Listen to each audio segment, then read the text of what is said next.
আসসালামু আলাইকুম। আজকে আমি মশলা চিকেন কারি করছি। চিকেনটিকে ছোটো ছোটো পিস করে কেটে নিয়েছি।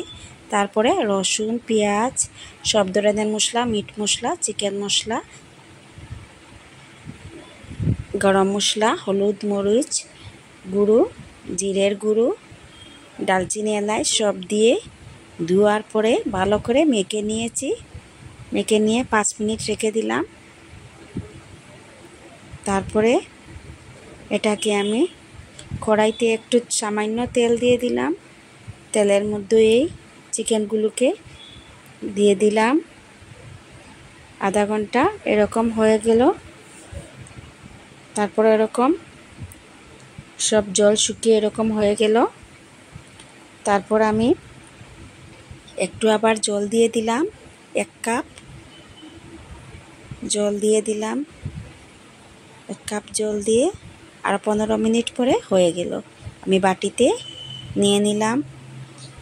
আর চিকেনের যে চামড়া আর কলিজাগুলো ছিল ছোটো ছোটো করে কেটে নিলাম।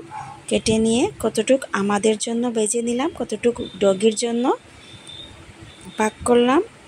আমাদের এটা বেজে নিতে আমি সব ধরনের মশলা, হলুদ, মরিচ, চিকেন পাউডার, জিরে,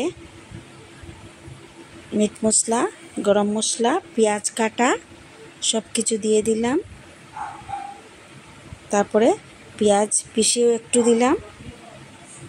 এগুলো এরকম নাড়াচাড়া করে 5 মিনিট পরে আমি হয়ে গেল। আর এই ডগিটাও হয়ে গেল। তারপরে ডগিটাকেও দিয়ে দিলাম তার খাওয়া।